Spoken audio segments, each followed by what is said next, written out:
To our YouTube channel nursing minds unlocked. आज हम discuss करने वाले हैं साइकोलॉजी के इम्पॉर्टेंट टॉपिक के बारे में, mental health and mental hygiene, जो नर्सिंग के पॉइंट ऑफ व्यू से बहुत ही इंपॉर्टेंट है।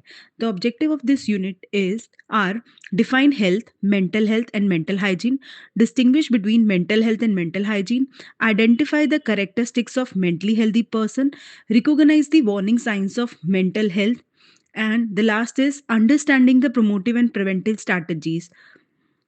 मतलब इस यूनिट का गोल ये है कि हम सिर्फ थ्योरी ही याद नहीं करेंगे, बल्कि रियल लाइफ और हॉस्पिटल सेटिंग में मेंटल हेल्थ को पहचान और प्रमोट करना भी सीखेंगे। तो एक-एक करके स्टार्ट करते हैं। पहले हम समझते हैं हेल्थ क्या है। Health is a state of complete physical, mental and social well being and not merely an absence of disease. And what is mental health?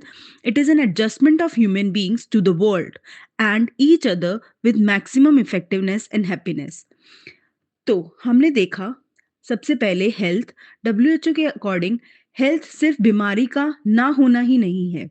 अगर किसी को फीवर नहीं है, बीपी नॉर्मल है, इसका मतलब ये नहीं है कि वो कंप्लीटली हेल्दी है।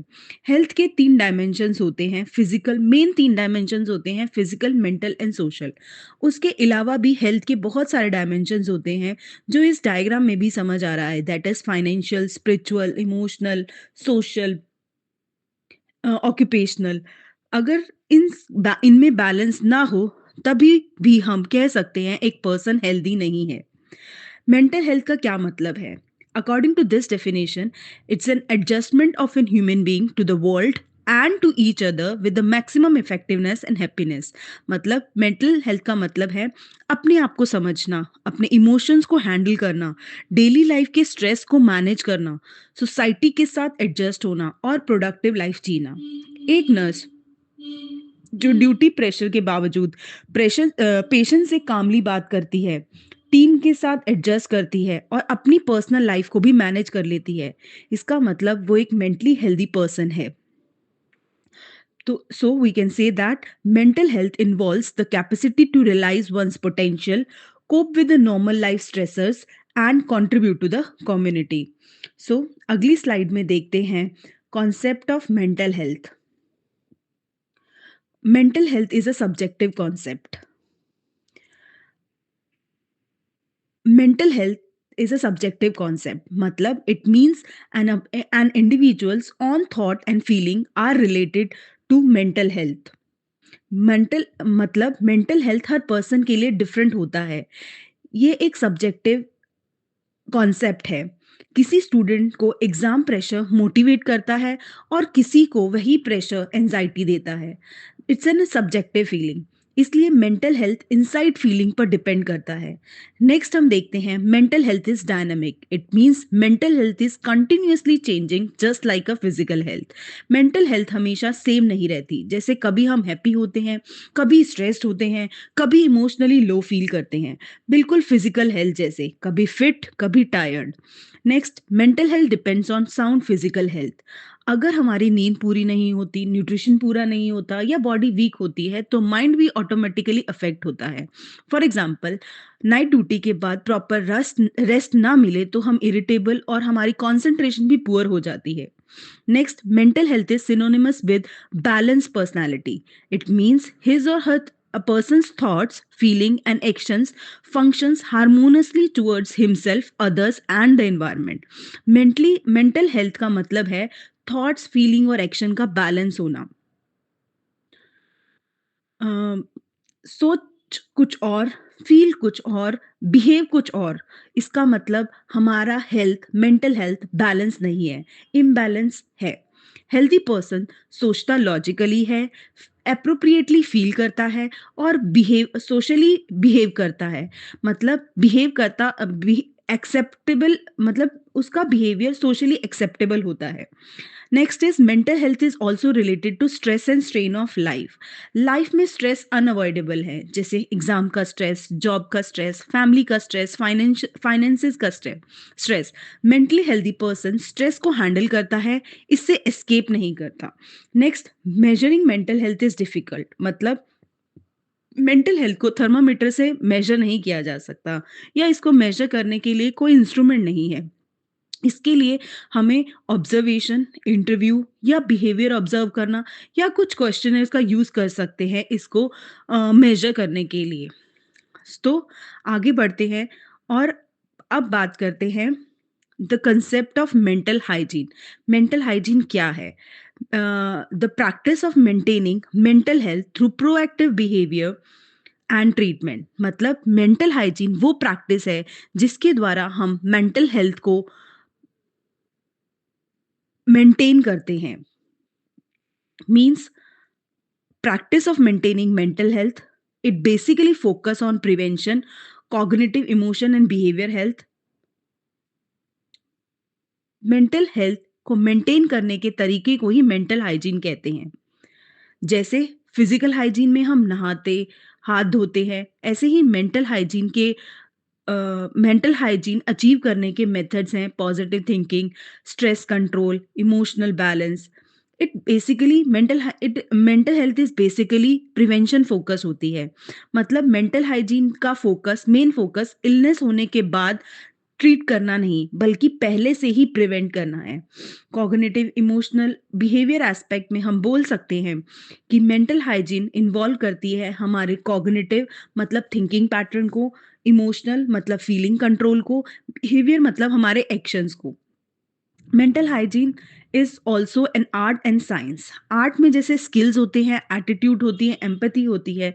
साइंस में जैसे साइकोलॉजी, साइकाट्री रिसर्च। इसलिए मेंटल हाइजीन भी एक आर्ट और साइंस दोनों है। Mental health applies to all stages of life.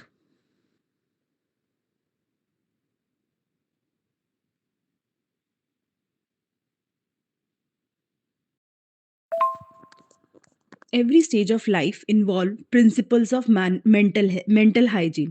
It considered all elements of health. It is essential throughout the life. मतलब मेंटल हाइजीन हम लाइफ की हर स्टेज पे अप्लाई होती है, चाहे वो चाइल्डहुड हो, चाहे वो अडोलेसेंस हो, चाहे वो एडल्टहुड हो, चाहे वो ओल्ड एज हो। हर स्टेज पर मेंटल हाइजीन इंपॉर्टेंट होती है।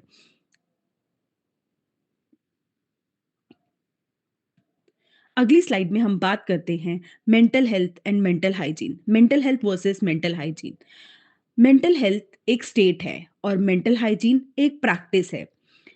सिंपल लैंग्वेज में कह सकते हैं मेंटल हेल्थ हमारा डेस्टिनेशन है और मेंटल हाइजीन वो रोड है या वो मेंटेनेंस है जिसके द्वारा हम मेंटल हेल्थ तक पहुंच सकते हैं। अगर कार अच्छी कंडीशन में होगी मतलब मेंटल हेल्थ अच्छी है। कार की सर्विसिंग, ऑयल चेंज, ये सब मेंटल हाइजीन है। शायद आप इसे समझ पा रहे होंगे। Mental health is a state of overall psychological wellbeing and mental hygiene is the branch of science और the practice use to maintain that state. मतलब if a mental health is the destination, being well, mental hygiene is the roadmap and maintenance of that. The actions taken to stay well includes mental hygiene। तो आगे बढ़ते हैं और बात करते हैं signs of good mental health. एक एक करके समझते हैं। Ability, signs of good mental health. Number one, ability to learn and grow. Mentally healthy person गलतियों से सीखता है। फॉर एग्जाम्पल, एग्जाम फेल होने के बाद गिव अप नहीं करना, इम्प्रूवमेंट प्लान बनाना, ये एक मेंटली हेल्थी होने की निशानी है। Next, ability to feel, express and manage positive and negative emotions. मतलब एंगर आए तो उसे कंट्रोल करना, अगर सैडनेस आए तो एक्सप्रेस करना और हैप्पीनेस आए तो शेयर करना। इमोशंस को सप्रेस नहीं करना। ये मतलब a good mentally healthy person is able to manage his emotions। Next is the ability to form and maintain good relationship। मतलब healthy person communicate करता है, respect देता है, conflict को calmly solve करता है। Means a good healthy relationship form करता है। He has the ability to cope with the changes. मतलब लाइफ में चेंज कांस्टेंट है, ये तो हम सब जानते ही हैं। मे बी जैसे हमारा पोस्टिंग चेंज, मैरिज, इलनेस, ये सब कुछ चेंजेस हैं। मेंटली हेल्दी पर्सन एडजस्ट कर लेता है लाइफ में आने वाले इन चेंजेस को। वो आसानी से कोप अप कर लेता है इन चेंजेस के साथ, लाइफ में होने वाले छोटे मोटे स्ट्रेस को और एंजाइटी को। Next, he is productive and fruitful contribution to the society. मतलब अपने रोल को रिस्पॉन्सिबिलिटी अपने रोल और रिस्पॉन्सिबिलिटी को अच्छे से परफॉर्म करता है। चाहे वो नर्स हो, चाहे वो स्टूडेंट का रोल हो, चाहे वो पेरेंट्स का हो, चाहे वो सिटीज़न का हो। जो भी रोल एक इंसान को दिया जाता है, वो उसकी रिस्पॉन्सिबिलिटी अच्छे से निभाता है और सोसाइटी को कंट्रीब्यूट करता है। तो आगे बढ़ते हैं और बात करते हैं characteristics of a mentally healthy person. पहला इंपॉर्टेंट कैरेक्टरिस्टिक्स है self understanding, that is awareness of one's own motive, desire, weakness and strength. खुद की स्ट्रेंथ और वीकनेस को जानना एक कैरेक्टरिस्टिक है मेंटली हेल्दी पर्सन का। फॉर एग्जाम्पल, मैं इमोशनल हूँ, मुझे स्ट्रेस मैनेजमेंट सीखना चाहिए। Next is self confidence. Mentally healthy person able to face challenges and accept the responsibility, मतलब खुद पर भरोसा करना, पेशेंट केयर करते वक्त डिसीजन लेने में confidence, that is a self confidence, one type of confidence, self confidence. Next characteristics of a mentally healthy person is reality oriented, means he is able to live in the world of reality rather than the fantasy world में नहीं जीता। Correct, mentally healthy person fantasy world में नहीं जीता, वो problems को realistically देखता है और उसे सॉल्व करने की कोशिश करता है। Next characteristics of a mentally healthy person is having personal security, means possession of a sense of self respect and respect for other। मतलब खुद की रिस्पेक्ट करता है, दूसरों की रिस्पेक्ट करता है, उसे बाउंड्रीज बहुत क्लियर होती हैं। Next characteristics of a mentally healthy person is decision making. He think wisely and independently, knowing when to say yes and when to say no। एक मेंटली हेल्दी पर्सन को सही गलत, राइट एंड रॉन्ग के difference में समझ होती है। वह जानता है कि कब उसे हाँ बोलना है, कब उसे ना बोलना है। Next characteristics of a mentally healthy person is emotional tolerance, means capacity to tolerate emotions like frustration, anxiety and disappointment. मतलब एक mentally healthy person frustration, anxiety, disappointment को हैंडल करना जानता है। ड्यूटी प्रेशर में भी पेशेंट पर गुस्सा ना करना, ये एक नर्स की मेंटली हेल्दी नर्स की निशानी है। Next characteristics of a mentally healthy person is adaptability, means he is able to adjust with the others in a difficult situation without avoiding responsibility. Means difficult situation में भी adjust करना। For example, covid के time पर जैसे situations में nurses ने adaptability दिखाई। Next is zest of living, utilizing the potentialities in productive form of behavior। Zest of living मतलब लाइफ के लिए एक एंथुसियाज्म होना, अपनी पोटेंशियल्स को प्रोडक्टिव काम में लगाना, एक कैरेक्टरिस्टिक है मेंटली हेल्दी पर्सन का। हम आगे बढ़ते हैं और बात करते हैं अगले टॉपिक की, that is warning signs of mental health. Number one is congest cognitive issues, मतलब poor concentration and being easily distracted. मतलब पुअर कॉग्निटिव साइन में आएगा पुअर कंसंट्रेशन और इजीली डिस्ट्रैक्टिबिलिटी, मतलब बार बार भूल जाना या फोकस ना रहना। ये एक करेक्टरिस्टिक है या वार्निंग साइन है पुअर मेंटल हेल्थ का। नेक्स्ट वार्निंग साइन की बात करते हैं मूड चेंजेस, मतलब sometime it's low mood, tearfulness और extreme irritability and short temper. मतलब sadness, crying spells, irritability, short temper, ये कुछ वार्निंग साइन हैं पुअर मेंटल हेल्थ के। Next warning sign is socially withdrawal behaviour, means avoiding social activities और conversely talking too much और too fast. मतलब अ, अ, लोगों से मिलना अवॉइड करना या बहुत ही ज़्यादा बोलना और बहुत तेज़ी से बोलना, ये एक वार्निंग साइन है पुअर मेंटल हेल्थ का। नेक्स्ट इज फिजिकल और बिहेवियरल चेंजेस, जैसे कि disturb sleep, tiredness, lack of energy और ड्रिंकिंग और सब्सटेंस अब्यूज। मतलब फिजिकल बिहेवियर में अगर बात करें, वार्निंग फिजिकल और बिहेवियर चेंजेस में अगर वार्निंग साइंस की बात करें पुअर मेंटल हेल्थ के, तो नींद पुअर हो जाती है, में बहुत डिस्टर्बेंस होती है, पेशेंट बहुत फटीग फील करता है और कई बार अल्कोहल या दूसरे सब्सटेंस अब्यूजेस शुरू कर देता है। अगले वार्निंग साइन की बात करें तो है वो है साइकोलॉजिकल डिस्ट्रेस, मतलब feeling of hopelessness, strange ideas, anxiety और कई बार सुसाइडल थॉट्स भी। मतलब पेशेंट्स को, वो मेंटल हेल्थ वाले पेशेंट्स को होपलेसनेस, स्ट्रेंज आइडियाज आते हैं, एंजाइटी खूब रहती है, कई बार सुसाइडल थॉट्स भी आते हैं। ये साइंस बहुत सीरियस होते हैं और ऐसी सिचुएशन में इमीडिएटली हेल्प की ज़रूरत पड़ती है। अगले वार्निंग साइन की बात करें, that is drop in functioning, inability to cope with daily activities, decline in personal care, inability to cope with everyday problem and a sense of hopelessness. मतलब डेली काम नहीं हो पाते, पर्सनल हाइजीन भी ignore करने लगता है और कहें तो रिस्पॉन्सिबिलिटी से भागने लगता है। ये सारे साइंस थे पुअर मेंटल हेल्थ के। तो हम आगे बढ़ते हैं और बात करते हैं वो फैक्टर्स जो मेंटल हेल्थ को अफेक्ट करते हैं, factors affecting the mental health. तो इसमें बेसिकली 3 फैक्टर्स आते हैं, individual factors, familiar and social risk factors and protective factors. तो एक-एक करके बात करते हैं इंडिविजुअल रिस्क फैक्टर्स, जिसमें आती हैं जेनेटिक्स, मतलब family history of mental ill health, मतलब अगर फैमिली में कोई व्यक्ति किसी मेंटल प्रॉब्लम से जूझ रहा है, तो हो सकता है उसके जेनेटिक ट्रेट्स आगे आने वाली जनरेशन में भी हों। सोशो इकोनॉमिक फैक्टर्स जैसे population in poor circumstances are at high risk of getting mental illness, मतलब पॉवर्टी, अनएम्प्लॉयमेंट, फाइनेंशियल स्ट्रेस, ये कुछ और रिस्क फैक्टर्स हैं पुअर मेंटल हेल्थ के। Next is lifestyle, perceive stress related to work, lack of sleep और poor nutrition. ये कुछ lifestyle factors हैं जिसकी वजह से मेंटल इलनेस हो सकती है। अगला बात करते हैं familial and social risk factors. Familial risk factors में इंक्लूड होते हैं मैरिटल कॉन्फ्लिक्ट, शादीशुदा ज़िंदगी में कॉन्फ्लिक्ट होना, एब्यूज़िव पेरेंटिंग, अगर पेरेंट्स में खूब लड़ाई झगड़ा होता है, तो बच्चों में भी चांसेस हैं उस ट्रॉमा की वजह से आगे मेंटल इलनेस के। Lack of supervision. Next, social factors include urbanization, war, displacement, and racial discrimination. Next is environmental factor, which include overcrowding, lack of social integration. ये कुछ familial या social risk factors थे जिनके होने की वजह से mental illness आने की संभावना बढ़ जाती है. Next is protective factor, which these factors prevent mental illness or help in preventing mental illness. These preventive protective factors include individuals' good intelligence, easy temperament and a strong sense of self. ये कुछ factors हैं जो prevent करते हैं mental illness को. Social factors which are protecting factors are supportive relationship with the adults and high social capital, community support, resilience.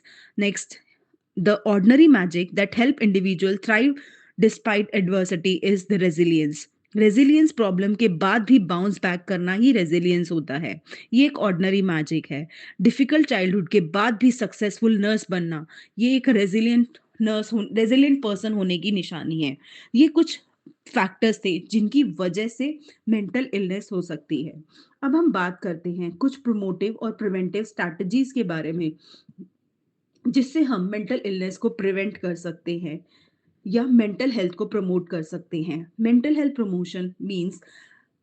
Mental health promotion strengthen the capacity of the individual and families to support positive emotional experience. मतलब positive emotional experience को strengthen करना ही mental health promotion है। इनमें क्या क्या आता है? इनमें आती हैं फिजिकल एक्टिविटीज जैसे कि रेगुलर एक्सरसाइज करना to reduce the anxiety, depression while improving self esteem. इसके अलावा हम कोपिंग स्किल्स भी सीख सकते हैं, मतलब learning to manage the stress through problem solving और सपोर्टिव रिलेशनशिप। इसके अलावा रिलैक्सेशन, माइंडफुलनेस, एक्सरसाइज, ये कुछ ऐसी चीजें हैं जिससे हम मेंटल हेल्थ को प्रमोट कर सकते हैं। नेक्स्ट, अब बात करते हैं प्रिवेंटिव स्ट्रैटेजीज की या लेवल ऑफ प्रिवेंशन और level of preventing mental illness. It includes 4 levels of prevention. First is primordial prevention, second is primary prevention, third is secondary prevention, and fourth is tertiary prevention. Primordial prevention means focus on preventing risk factors themselves. Stop smoking, alcohol use before habit form. मतलब primordial prevention में वो सब risk factors को develop होने से पहले ही रोकने को प्राइमोडियल प्रिवेंशन बोलते हैं। जैसे स्मोकिंग हैबिट्स डेवलप होने से पहले ही अवेयरनेस लाना और स्मोकिंग को बंद कर देना। इसी तरह अल्कोहल एडिक्शन होने से पहले ही इस हैबिट को रोक देना। ये सब प्राइमोडियल प्रिवेंशन में आता है, मतलब रिस्क फैक्टर्स को डेवलप होने से पहले ही रोक देना। Next is Primary prevention aims to keep disorder from happening by enhancing individual resilience and social support. मतलब डिसऑर्डर्स के होने से पहले ही प्रोटेक्ट कर लेना, जैसे स्ट्रेस मैनेजमेंट ट्रेनिंग करके, लाइफ स्किल एजुकेशन देके या सोशल सपोर्ट करके. Secondary prevention it include early diagnosis through screening, referral services and health checkups to treat the high risk population. मतलब अब बीमारी होने से पहले ही जल्दी ही डायग्नोज कर लेना और उसका ट्रीटमेंट स्टार्ट कर देना. और ये कैसे होगा? थ्रू स्क्रीनिंग, थ्रू काउंसलिंग और through referral services. Next is tertiary prevention. Tertiary prevention includes rehabilitation and restoration of functioning to limit disability after the onset of illness. मतलब रिहैबिलिटेशन और reducing disability, this is a tertiary prevention. इसमें क्या क्या चीज़ें आती हैं? इसमें आती हैं साइकेट्रिक रिहैबिलिटेशन, ऑक्यूपेशनल थेरेपी और कम्युनिटी री इंटीग्रेशन. तो ये कुछ मेथड से कुछ प्रोमोटिव और प्रिवेंटिव स्ट्रैटेजीज थी मेंटल हेल्थ के लिए. हम इस यूनिट को कंक्लूड करते हैं कि मेंटल हेल्थ सिर्फ डिजीज की एब्सेंस ही नहीं है, बल्कि एक बैलेंस, प्रोडक्टिव और मीनिंगफुल लाइफ है. मेंटल हाइजीन हमें सिखाती है कैसे हम अपनी मेंटल हेल्थ को मेंटेन कर सकते हैं, कैसे प्रॉब्लम को प्रिवेंट कर सकते हैं और कैसे हेल्दी सोसाइटी बना सकते हैं. एज अ फ्यूचर नर्स आपका रोल सिर्फ ट्रीटमेंट तक लिमिटेड ही नहीं है, बल्कि प्रमोशन, प्रिवेंशन और अवेयरनेस भी आपकी रिस्पॉन्सिबिलिटी है. तो आपको ये लेक्चर कैसा लगा? कमेंट में ज़रूर बताएं, और अगर अच्छा लगा तो लाइक कीजिए. अगर अच्छा लगा तो इसे शेयर करिए अपनी फ्रेंड्स के साथ और चैनल को सब्सक्राइब कीजिए. नेक्स्ट वीडियो में मिलेंगे नए नर्सिंग टॉपिक के साथ. तब तक थैंक यू. Happy learning.